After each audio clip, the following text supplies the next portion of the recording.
فهذا ضيبي إن هذا روح كويدية لعل هدي مدحوينها الصومالي اللي قدرته مدحوين كويدين كم قف دمرة كده جيسا لعل هدي اللي قدرته ويه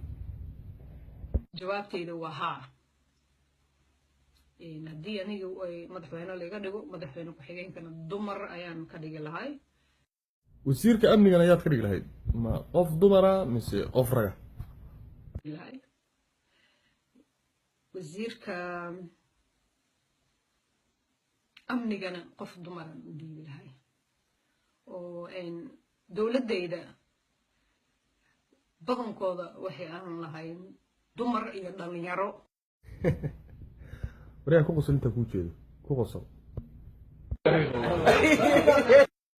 waxaan ku weydiiyey imisa luuqadood baad ku hadashaa like Somali English meeqa luuqadood baad ku hadashaa xooga aad u saaraa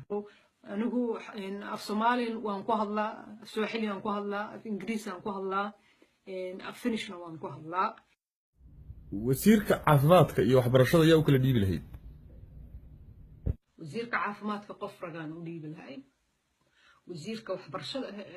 qof oo dumar ayaan u dhiibi lahay inaad midaan kuu sheega haddaba xildhibaanadu rag bay u badan yihiin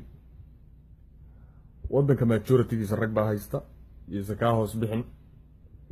hadda marka adiga waxaan kuu arkaa qof rabta inay magacan ku yeelato waaday soo sharaxday gabadhaas dad rabtay in lagu doorto waxaad dhihi lahayd waddankoo dhan waxaan ku safi lahaa wiilal yar yar oo dhalinyaro ah laakiin hadda yaa ku dooranaya adduunkiiba qaribtay wasiirka amniga gabar wasiirka waxbarashada gabar madaxweyne ku-xigeenka waddanka gabar waddankoo dhan ma hartaan ayuuta noqdo oo cilaa masaar uu ka bixi waayo waddankoo dhan